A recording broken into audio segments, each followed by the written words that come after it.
On the first clear night of October, rain began falling inside the Dunlow pump house.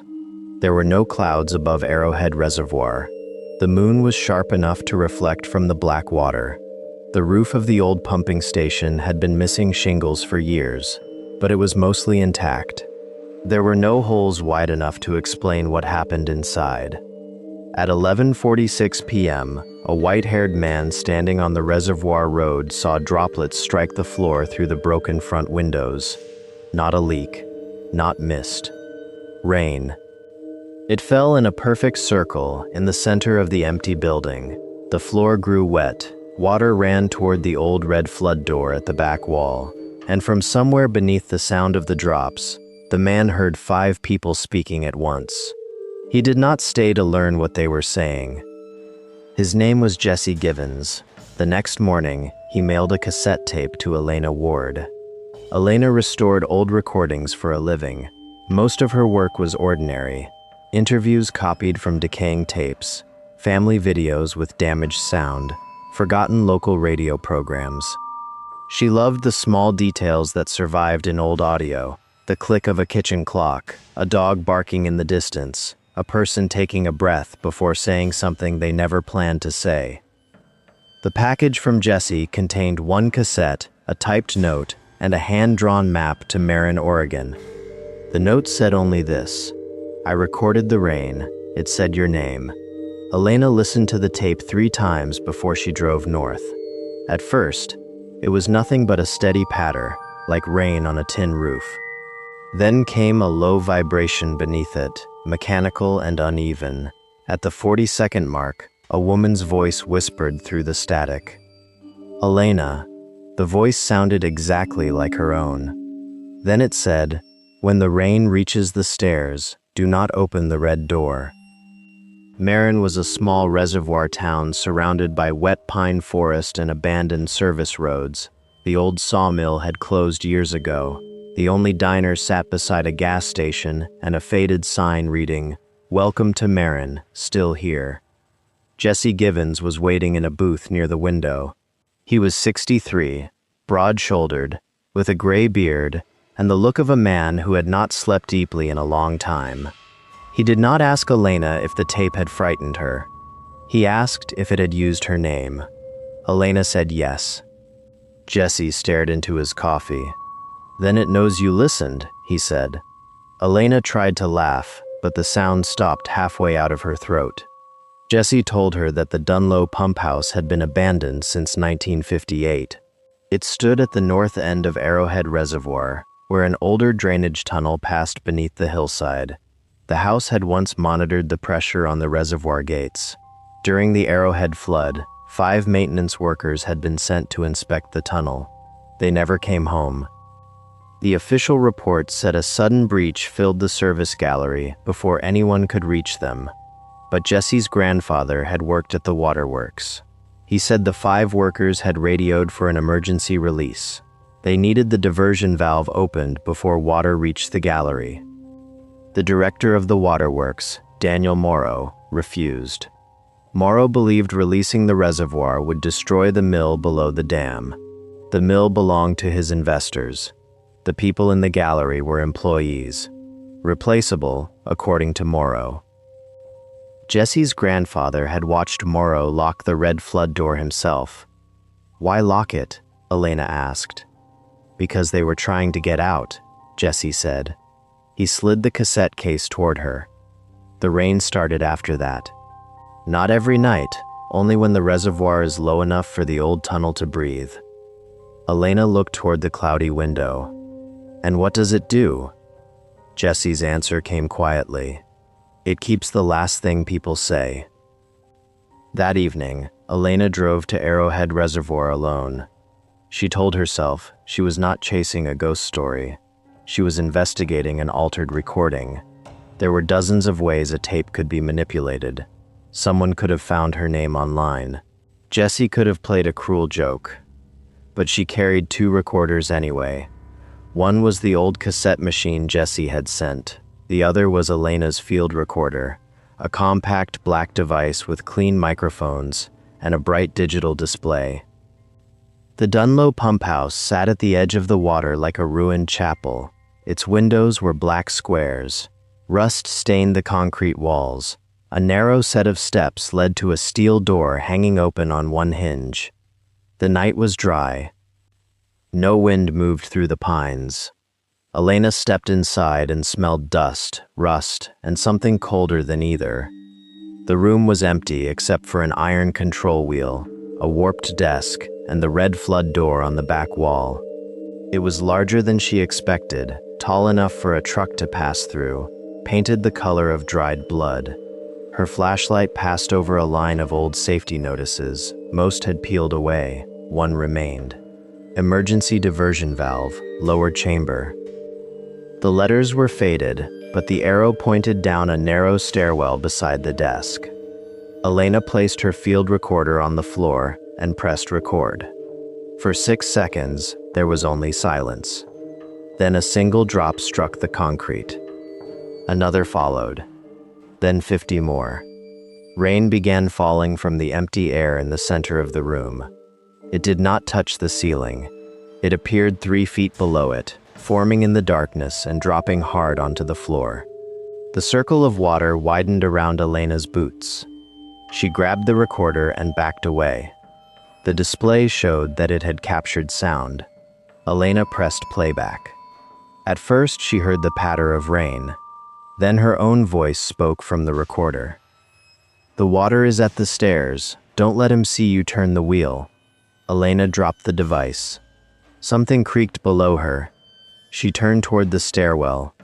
Water was climbing the bottom step, not flowing down from above. Climbing up. The black water moved against gravity in thin sheets, carrying leaves, twigs, and pale scraps of paper. It reached the second step, then the third. From beneath the surface, a man began to knock. 3 slow knocks. The red flood door answered with 3 more. Elena remembered the tape. "Do not open the red door." She ran to the desk and pulled open its swollen drawer. Inside lay an old leather logbook, its pages welded together by damp. The last few pages still opened. October 14th, 1958, 10:11 p.m. Pressure rising. Crew in lower gallery requests diversion. 10:18 p.m. Director Morrow denies release. 10:26 p.m. Crew attempting upper exit. 10:29 p.m. Red door sealed by order of director. The final line had been written so deeply that the pen tore the paper. 10:41 p.m. They can hear the rain inside. Behind Elena, someone said, "They were very loud at the end." She turned. A man stood beside the red door. At first, he looked like a reflection in a dark window, thin, formal, and slightly blurred. Water ran down his black overcoat, yet the floor beneath him remained dry. His face changed every time lightning flickered beyond the windows. Young, old, empty. Daniel Morrow smiled. "You brought something that remembers," he said, looking at Elena's recorder. Elena could not move. The rain grew louder. In it, she heard 5 voices. They were no longer screaming. They were whispering to one another, as if they were standing very close beneath deep water. "Open the door," Morrow said. "Let them out." The red door shook once, then again. Elena remembered the message from her own recorder. "Don't let him see you turn the wheel." The diversion valve was downstairs. Morrow saw her look toward the stairwell. His smile disappeared. "That valve empties the memory," he said. Elena took 1 step backward. Morrow moved without walking. Suddenly he stood between her and the stairs. His soaked face was inches from hers. "Do you know what is worse than drowning?" he whispered. "Being forgotten while you are still calling." The red door burst inward by an inch. 5 wet hands pressed through the gap. Elena screamed. The sound went straight into her recorder. Its display flashed red. Recording saved. Morrow looked pleased. "Now the house has you," he said.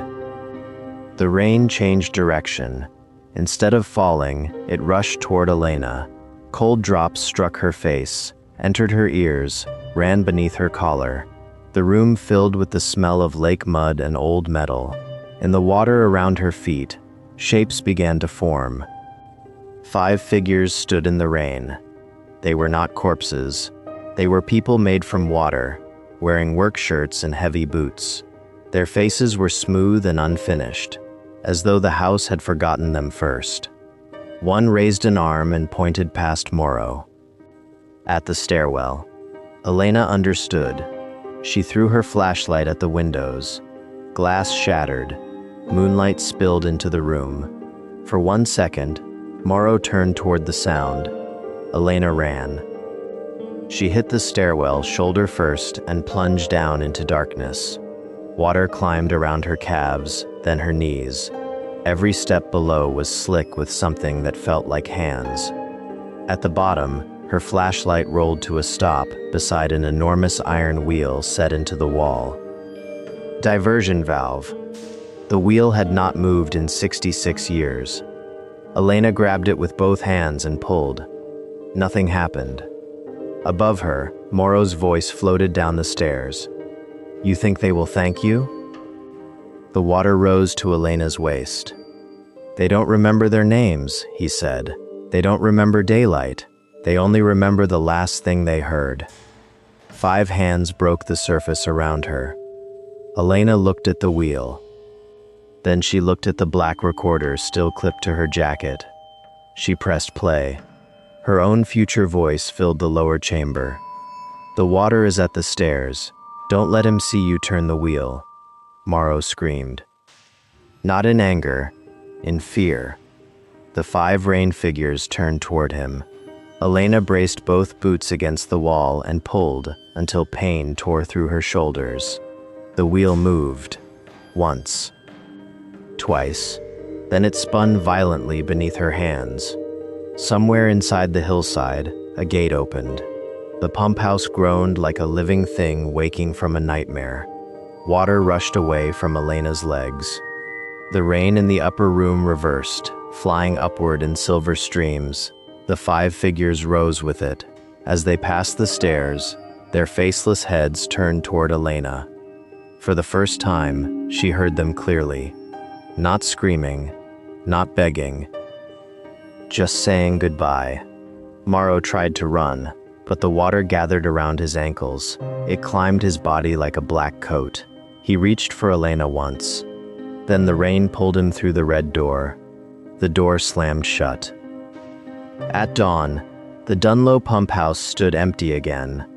The floor was dry. The red door was rusted solid. Elena found Jesse waiting beside her car. He did not ask what she had seen. He looked past her to the house, then to the reservoir. For the first time in years, water was moving through the old diversion channel. "Did it stop?" he asked. Elena held up the recorder. "I think it let them go." Jesse nodded, but he did not look relieved. "And the man?" he asked. Elena did not answer. 3 weeks later, she returned home to Portland. She had almost convinced herself that the final recording had been damaged by water. She had almost deleted it. Instead, on a rainy Sunday night, she copied it onto her computer. The audio file was only 8 seconds long.